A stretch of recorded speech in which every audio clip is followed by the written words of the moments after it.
Hello everyone. आज हम Fisher की क्वांटिटी थ्योरी ऑफ मनी बताने जा रहे हैं। इसको कैश ट्रांजैक्शन थ्योरी भी कहते हैं। इस थ्योरी में एक रिलेशन दिखाया जाता है क्वांटिटी ऑफ मनी में और प्राइस के लेवल में, यानी कि मूल्य स्तर में और मुद्रा की मात्रा में संबंध दिखाया जाता है। इस थ्योरी में बताया गया है कि अगर मुद्रा की पूर्ति बढ़ती है तो कीमतें बढ़ती हैं, और अगर मुद्रा की पूर्ति घटती है तो कीमतें गिरती हैं। मुद्रा के परिमाण सिद्धांत का प्रतिपादन एक इटालियन जो विचारक थे दवन जत्ती ने किया था। बाद में 1691 में जॉन लॉक और डेविड ह्यूम ने इसकी आगे व्याख्या की थी। बाद में जे.एस. मिल ने इसमें महत्वपूर्ण संशोधन किए थे और इस सिद्धांत को जो लोकप्रिय बनाया है वो अमेरिका के अर्थशास्त्री इरविंग फिशर हैं। अब इस थ्योरी को हम एक्सप्लेन करते हैं।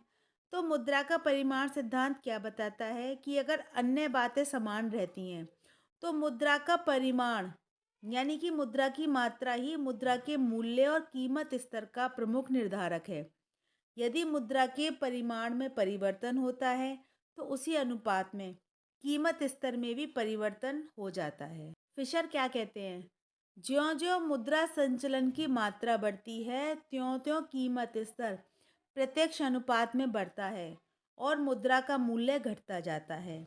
इसके विपरीत यदि मुद्रा की मात्रा दुगनी कर दी जाती है तो कीमत स्तर भी दुगना हो जाता है और मुद्रा का मूल्य आधा रह जाता है। और अगर मुद्रा की मात्रा आधी कर दी जाए तो कीमत स्तर भी गिरकर आधा रह जाता है और मुद्रा का मूल्य दुगना हो जाता है। तो इसको कह सकते हैं कि जो संबंध है वो मुद्रा की मात्रा और उसकी वैल्यू में है। जितनी मुद्रा की मात्रा ज़्यादा होती है उसकी वैल्यू उतनी ही कम होती है।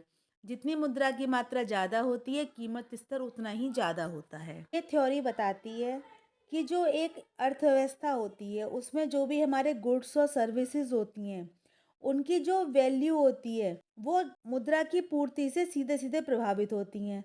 इसीलिए अगर मुद्रा की पूर्ति बढ़ती है तो ट्रांजैक्शन बढ़ता है, जिससे कि क्या होता है, कीमत का स्तर भी बढ़ जाता है। और अगर मनी सप्लाई में कमी होती है तो क्या होता है, इससे हमारी जो स्पेंडिंग होती है, हमारी खर्च करने की पावर होती है वो कम हो जाती है, जिससे कि पूरी मांग कम हो जाती है। हमारे गुड्स और सर्विसेज की मांग कम हो जाती है, जिससे कि क्या है, कीमतें हमारी गिर जाती हैं, हमारा कीमत स्तर गिर जाता है।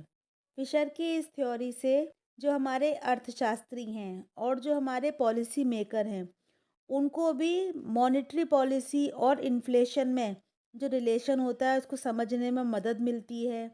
वो मनी सप्लाई को इफ़ेक्टिवली मैनेज कर पाते हैं और सेंट्रल बैंक भी प्राइस स्टेबल रखने में हेल्प ले पाते हैं। सेंट्रल बैंक जो होता है वो बहुत ही ज़्यादा इम्पोर्टेंट रोल प्ले करता है मॉनेटरी पॉलिसी बनाने में। तो मनी सप्लाई को कंट्रोल करके ही वो interest rate, open market operation या जो भी उनकी रिजर्व रिक्वायरमेंट होती हैं उन सबको स्टेबल रख पाते हैं। अब देखिए इसका मैथमेटिकल एनालिसिस देख लेते हैं। जो हमारे क्लासिकल अर्थशास्त्री थे उन्होंने बताया था P=M/T। पी यहाँ पर हमारा प्राइस लेवल यानी कीमत स्तर है। एम हमारी चलन में मुद्रा की मात्रा है जिसमें कि सिक्के और नोट दोनों आते हैं। और हमारा टी जो है यहाँ पे ट्रांजैक्शन है। ये कह रहे हैं कि अगर टी स्थिर है तो एम में परिवर्तन होने से पी में परिवर्तन होता है। और इसमें बाद में संशोधन किया गया, इसमें जो वी है उसको ऐड किया गया। और वी क्या होता है, वेलोसिटी ऑफ मनी यानी मुद्रा की चलन गति। इस समीकरण में साख मुद्रा और इसकी चलन गति पर कोई ध्यान नहीं दिया गया है। इसके बाद देखिए फिशर ने समीकरण दिया है, इन्होंने इसमें अपनी साख मुद्रा को भी इंक्लूड किया है।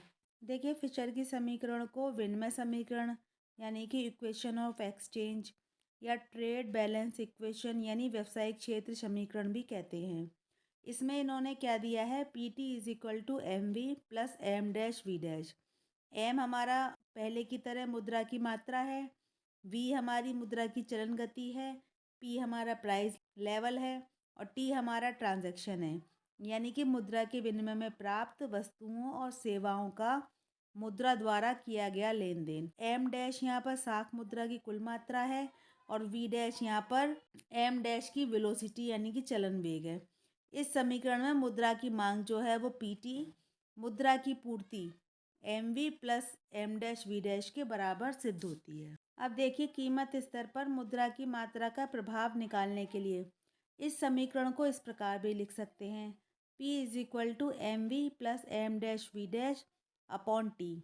अब इसमें देखिए इसको एक एग्जाम्पल से समझ लेते हैं। मान लीजिए हमारा m जो है वो 1000 है, m डैश 500 है, v हमारी 4 है, v डैश हमारा 2 है, t हमारा 2000 है। तो हमारा प्राइस लेवल कितना निकल कर आएगा? देखिए 1000 into 4 plus 500 into 2 upon 2000 is equal to 4000 plus 1000 upon 2000। तो हमारा कितना निकल कर आया? 2.5। हमारा प्राइस लेवल यानी कि वस्तुओं की कीमत निकल कर आई 2.5। अब इसी थ्योरी को हम डायग्राम की हेल्प से भी समझ लेते हैं। देखिए जो ये डायग्राम है ए हमारा, इसमें मुद्रा की मात्रा में जो परिवर्तन है कीमत स्तर के प्रभाव को दिखाता है। हमारा देखिए एक्स एक्सिस पर क्या दिया गया है? मुद्रा की मात्रा दी गई है और वाई पर हमारा प्राइस लेवल दिया गया है। इसमें देखा जा रहा है कि जब मुद्रा की मात्रा m1 है तो हमारा प्राइस लेवल भी p1 है, लेकिन जैसे ही हमने मुद्रा की मात्रा बढ़ाई m2 करी, ऐसे ही हमारा प्राइस लेवल भी बढ़ गया और जैसे ही हमने मुद्रा की मात्रा और ज़्यादा बढ़ाई हमारा प्राइस लेवल भी उतना ही बढ़ गया। आप देखेंगे कि सेम इनमें डिफरेंस आता जा रहा है। और जो हमारा ये जो बी डायग्राम है इसमें मुद्रा की मात्रा और मुद्रा के मूल्य में विपरीत संबंध दिखाया गया है। जब मुद्रा की मात्रा हमारी m1 है तो मुद्रा का मूल्य 1/p1 है, ठीक है। जैसे ही मुद्रा की मात्रा m2 कर दी गई तो उसका मूल्य और कम हो गया, 1/p2 हो गया। और जब हमने मुद्रा की मात्रा और बढ़ाकर m3 कर दी तो हमारा मूल्य और घटकर 1/p3 रह गया। मुद्रा की मात्रा और मुद्रा के मूल्य के संबंध को जो ये हमारा वक्र आ रहा है, जो हमारा डाउनवर्ड स्लोपिंग वक्र है, 1/p is equal to F M के द्वारा दिखाया गया है।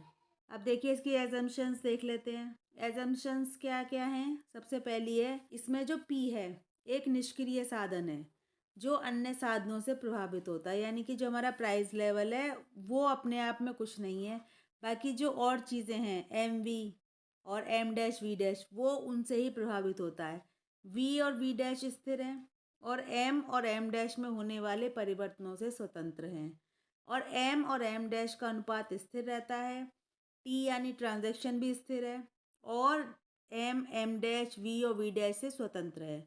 मुद्रा की मांग लेन देन के मूल्यों के समानुपाती है और मुद्रा की पूर्ति बहिर्जात रूप से निर्धारित है। ये सिद्धांत केवल दीर्घकाल में लागू होता है और अर्थव्यवस्था में पूर्ण रोजगार की स्थिति विद्यमान है। देखिए जैसे हर सिद्धांत की होती हैं, इस सिद्धांत की भी कुछ आलोचनाएं हैं।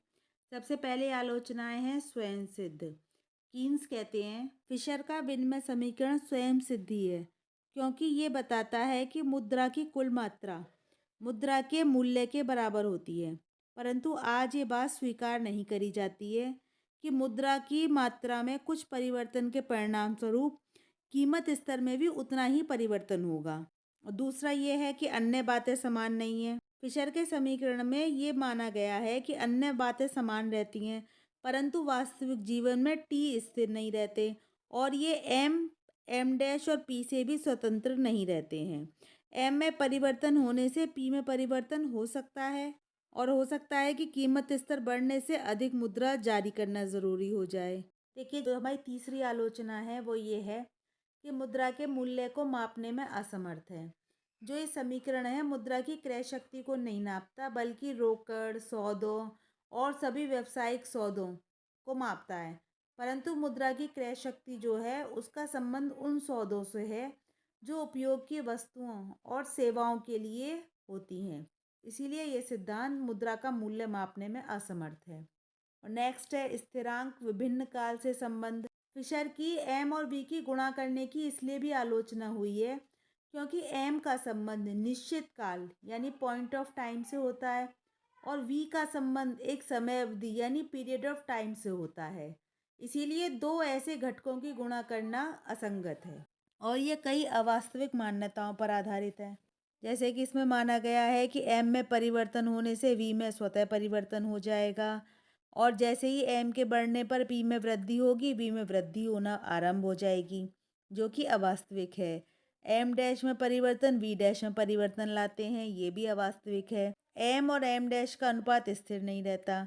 एम के बढ़ने से पी बढ़ता है और टी में परिवर्तन हो जाता है, ये भी अवास्तविक है। इसमें अमौद्रिक तत्वों की उपेक्षा की गई है।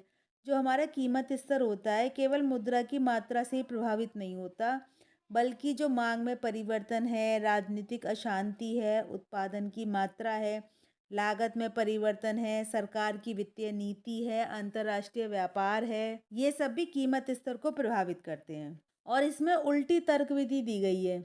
यह सिद्धांत पी को तो निष्क्रिय मानता है और मुद्रा की मात्रा में परिवर्तन होने से ही कीमत स्तर में परिवर्तन बताता है, जबकि ऐसा भी हो सकता है कि कीमत में परिवर्तन होने से मुद्रा की मात्रा प्रभावित हो जाए। और जो है मुद्रा का मूल्य जो है कुल आय का परिणाम है, मुद्रा की मात्रा का नहीं। जो क्राउथर है वो कहते हैं कि मुद्रा का जो मूल्य है वो आय के योग का परिणाम होता है, ना कि मुद्रा की मात्रा का। तो दैट्स ऑल फॉर टुडे।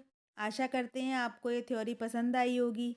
अगर आपको ये थ्योरी अच्छी लगी हो तो इसे लाइक कीजिए, शेयर कीजिए और प्लीज़ मेरे चैनल को सब्सक्राइब कीजिए। Thanks for watching.